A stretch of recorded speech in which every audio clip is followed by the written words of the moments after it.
In this video, I'm going to show you how to set up a browse abandonment flow, also known as a viewed product flow. This is an email automation we've built for over 100 e-commerce brands. And it's when a customer comes to your website and clicks on specific products, but they don't add it to cart or buy. It's really important that you nail this flow because it's one of the highest volume flows in your Klaviyo account. Anytime a shopper clicks on a product on your website, that data is stored, including what they clicked and when they clicked it. And we can use this information to follow up with people and give them the information they need to buy. Now, it's a different flow from the abandoned cart flow because this is people that have clicked on a product, but they haven't added it to their cart. They're just browsing. So it drives incremental revenue because it picks up people that would normally get ignored by your abandoned cart flows. So in this video, I'm going to show you how to set it up and nail the messaging so it converts into sales for your business. Let's get straight into it. All right, so we're in the Klaviyo test account, and the way you set up this flow is you go to flows over here, click create flow, and you can see browse abandonment is showing up over here. I don't actually want to select the standard one. The one I want to set up is by searching up browse abandonment.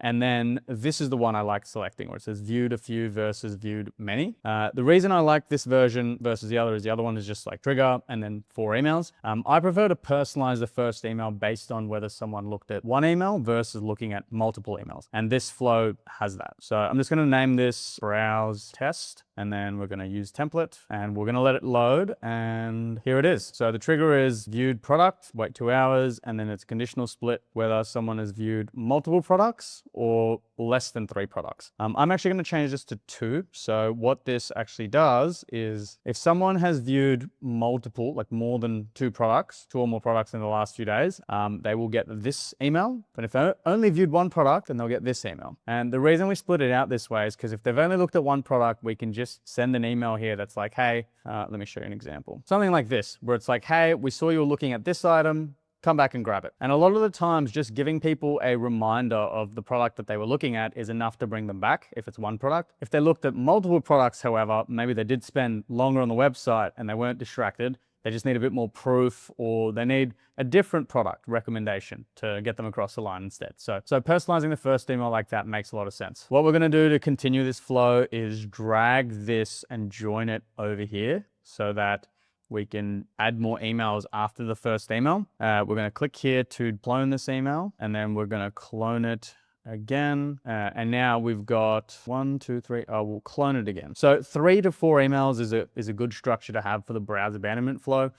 This is not an abandoned cart flow. So this is not as high intent. People are just browsing at this point. So we don't want to be too aggressive because it can be annoying. It can hurt deliverability, but it does vary brand to brand. So we've made these emails here. Then we're going to just add delays, and we can do that by just dragging delays in. We're going there. Oh, sorry, I've done this wrong. I've got to move these emails here. And we'll set the delay to 1 day, and then set the delay for this clone, move it over here.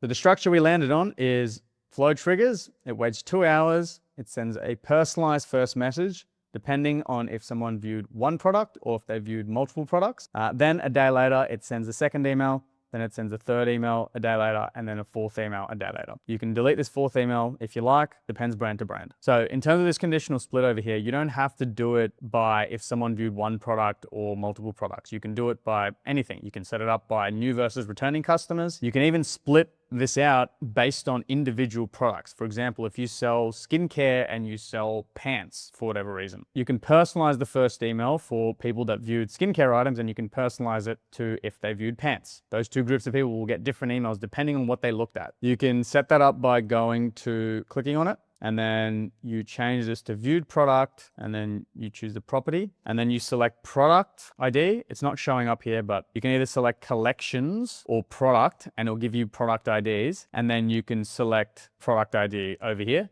and then you change this to 1. And if you save this setting, then one side will show to people that have browsed skincare, and the other side will go to people that browse pants. Another way that might make sense is by personalizing to new customers versus returning customers. And that makes a lot of sense because new customers often need a lot more education and proof to trust you. That's usually the big bottleneck of why people don't buy. They just don't trust that you can do what you say you're going to do. Versus for returning customers, they've already bought from you. So they know what you can do. They trust you. It's more that we need to give them a curated selection of other items that we sell because they don't think that this is the right product for them. That's also pretty easy to set up. You just click here. You change this to placed order. So what someone has or has not done, placed order at least once over all time. And then you save this. And now if someone's bought from you before, they'll get this email. And if they haven't bought from you, they'll get this email. I'm just going to reset this to what it was before. And now the way that you actually build an email in here is you just click on the email and then you go to edit over here. And then you can use this Klaviyo builder to build the email right here. You can change the copy. You can say, hey, you left something behind and dismiss these. You can change the call to action over here to link to a specific page. What I prefer to do instead is design my emails in Figma and then import them over because this Klaviyo builder is very limited in terms of its capabilities, whereas platforms like Figma, for example, give you a lot more freedom in terms of what your emails look like. So let's say that we're in Figma and we've designed this email. These are all emails that I actually designed completely using Claude. So I have another video on that you could watch. But if I wanted to import this into Klaviyo, here's how I'd do it. I'd go into Figma, I'd click S, and I'd zoom in and I'd just make slices. And I'd lock that. And then I'd duplicate this slice, move this down, and then just take up this space and then duplicate it. Now you might be wondering, why don't I just slice the full image or slice a bigger part of the email? Generally, you want to make the slices as small as possible because if they're too big, it takes longer to load. So doing it as smaller sections helps it load quicker, which is really important for people's attention span. It's more important at the top just because that's the first thing people see, so it needs to load very quick. It gets less important as you go lower. For these parts over here, for this email, it would make sense to have two individual slices like left and right. So if someone clicks on this picture, it takes them to this product. This one, it takes them to this product. But for the sake of this example, I'm just going to use big slices. And then finally get to the bottom of the email. Now, once you got the slices, you just export them. Now, I'm aware that this is not a browse abandonment email. I'm just showing you how to slice things into Klaviyo so that you can pull stuff in. But the way you do it, you just delete everything that you don't like. Then you drag in an image block. And then we will drag in all of our slices. And then we will upload all of our slices. So we just go here to here, drag this in, let it import, upload all.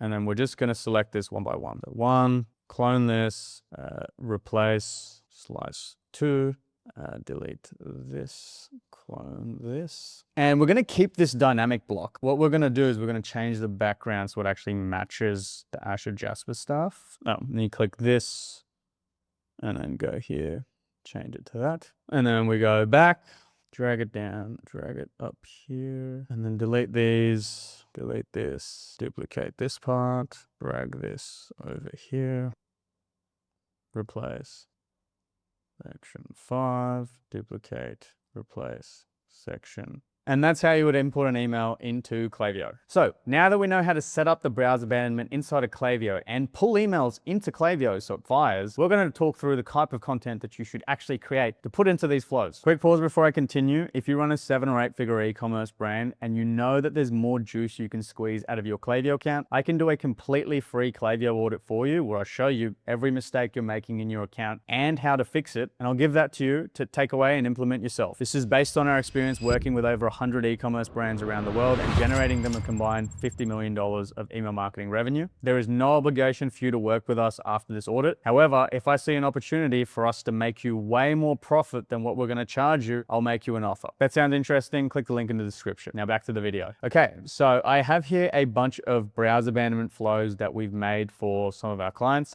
This one is a company called Asian Pantry. They sell Asian grocery products online. And when we start off this flow, we have a conditional split of people that have browsed one product versus people that have browsed many products. So this is the first email that you get if you've only looked at one. It's, hey, still thinking about this, and then we just show the product that they were browsing. Versus if they're looking at multiple products, it probably didn't just get distracted and leave, they just didn't see something that they're interested in. Now, this brand in particular has hundreds of different products. So if people look at a product and leave, we can just recommend them other items that they might be interested in. So what we do over here, this is a dynamic sequence where it shows the best-selling products of the month. And this is really important to this brand because their products go in and out of stock. So we always want to recommend things that are in stock stock, but also very popular. It makes sense to show your best-selling products here because those are the items that are most likely to get people to buy. That's in terms of the structure. In terms of the copy, we don't go too aggressive in the first email. We're just like, hey, if you were browsing earlier, and yes, we get it's hard to choose. So here's some more suggestions that you might like. That's how we focus the copy in the first email. For the we only viewed one product email, we personalize the copy over here with the name of the product. If you do this, it's really important that your Shopify tags are set up correctly. We have had cases for other brands where it just shows something really weird.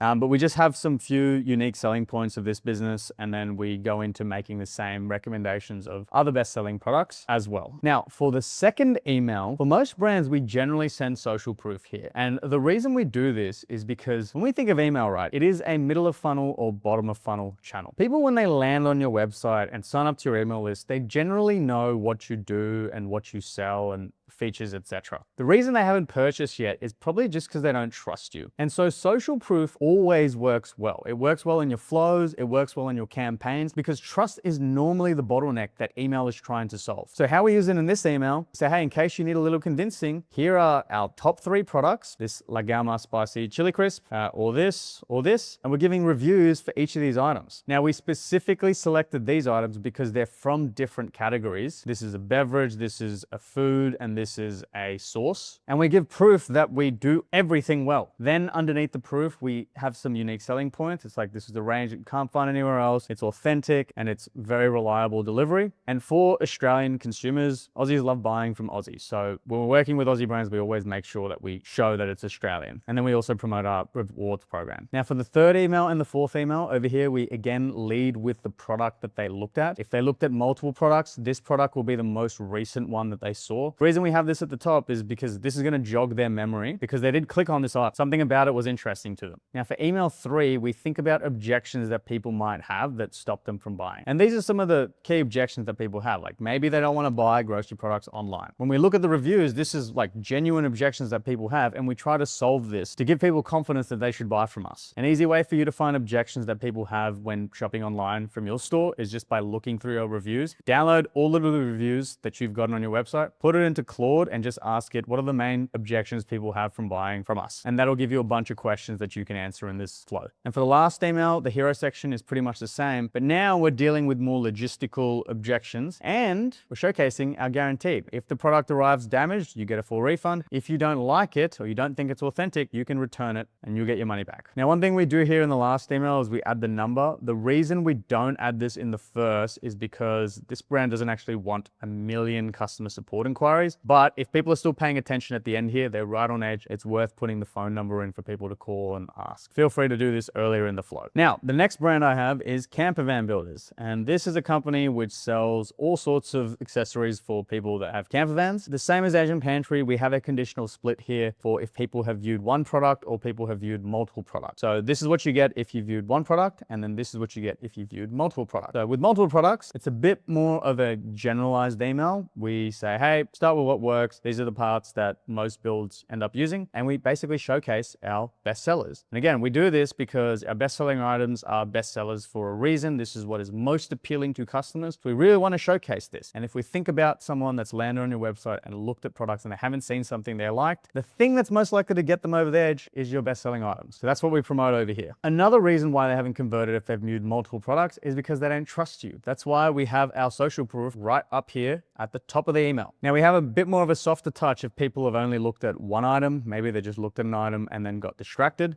So we say, hey, still thinking about it? Here's the item that you're looking at. And then we give some unique selling points, which will help get people back. In case they didn't get distracted and they just saw it and weren't interested, we also have links to go to other categories for other products that we sell. Now, these guys are not worried about getting overwhelmed with customer support requests. That's why they have their Talk to Us button over here. They're very hungry for the sales. They have a very fleshed out backend system to deal with customer support requests. So they make it very obvious and people can click here to speak to the team and learn more. Now, after the conditional split, everyone gets the same email too. And in this email, we're really just talking about the unique selling points of this brand. Key one everyone here is Australian owned and operated. Australians love buying from other Australians, so we make that very clear. And then we talk about all the other unique selling points as quickly as we can. Now, the key thing for you to know in terms of design is that there is a million reasons why people buy from you. But in terms of email design, you want to make the emails as skimmable as possible. Otherwise, people just won't read them. Like in this email, we've covered 1, 2, 3, 4, 5, 6, 7, 8, 9, 10, 11, 12 reasons why you should buy from this brand. And in all honesty, it could have just been a dot point of 12 dot points and it would have been short. But the reason we've laid it out like this is because the information has to be skimmable. People are more likely to read all the information in your email if it's spread out rather than bunched together. Now for the next email, we dive into some more selling points, but now we lean a bit heavier into the social proof. We literally just give multiple reviews that people have given this brand. A lot of companies sync the emails with their review platform. We actually prefer not to do this. We prefer to pre-select the reviews that we like and bake them into the flows. We always want to have full control of what we're presenting to our audience. And if we do get more updated, better reviews, we can always swap out these reviews for things that are more appropriate. And then for this last email, we just answer some frequent questions that this company gets to the customer support line. So those are, will it fit my setup? Can I install this myself? How fast will it arrive?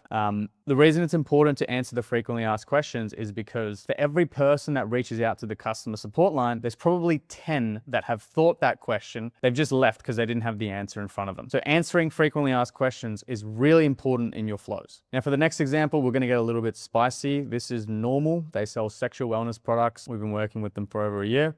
For them, we also have a split of if people view one product versus multiple products. This is what people get if they view one product, and this is what people get if they view multiple products. In terms of the structure of the emails, we don't actually have that much of a difference. We do show the most recently viewed product at the top, and we show the best sellers at the bottom. We just frame it slightly different based on what the customer might be thinking if they've only looked at one product versus if they've looked at multiple products. There's a bit more copy to sell if they've only looked at one product. Now, the reason for this is for sexual wellness products, this company can't run ads. Then they're restricted from Meta and Facebook. So the people that land on this website, they don't get here by accident. They're looking for something specific. And usually if you're looking at this, you're probably doing it in a quiet area. You're less likely to get distracted by something random. So if someone leaves after looking at one product, it's more a sign of lower intent than people that have looked at multiple products. So we have a bit more copy here to sell a bit harder than this version, but overall the structure is pretty similar. Now for email 2, both sides get the same email, and we go here to basically answer any frequent questions that they get to their support line. So what we did, we look at the customer support line, we see what are the most common questions that people get, and we list them out and we answer them out. Because like I said, and I know I'm getting repetitive, someone submits a question to the customer support line, there's 10 people that have had that same question but didn't bother to get it answered, they just left. So we want to pre-solve all the questions that people have. And what Normal decides to do for email 3 is they actually offer a discount. So they show the product that people looked at, they say, hey, looking at this, here's a discount code for you to go and complete your purchase. You can click here to claim, it auto applies the discount, and then we show why, despite the discount, we're still better than everyone else. Now the reason for this is because Normal is a very premium brand. However, this is an industry with a lot of competitors, and it's a one-time purchase. People don't buy multiple vibrators generally. So if they lose the customer here to another brand, they've probably lost them for life. There's no chance they can get them back. So the discount is worth it for these guys to try and win the customer.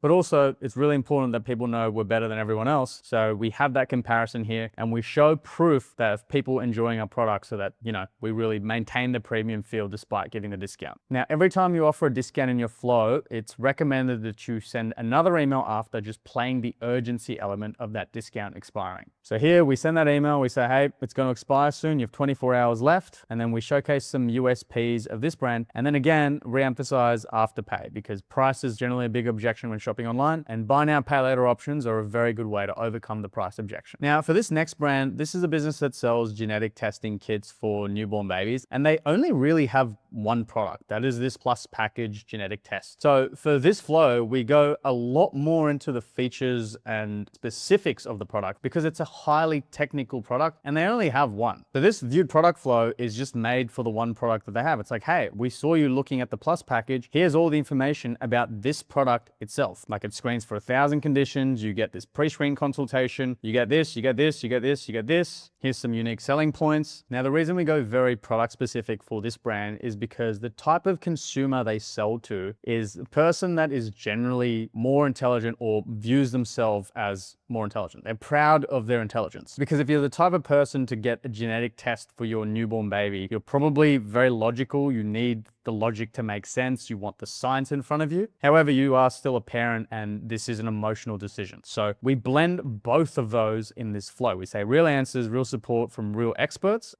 We answer questions in a scientific way, but it's also, hey, we're here to empower families like yours. There's a lot of emotive language, and we take more of a hard selling approach in this flow because this audience is a victim to analysis paralysis. They need a strong emotional feel to get them to do stuff. So we treat it like an abandoned cart flow. Third email, it's like, this is your most comprehensive health screen.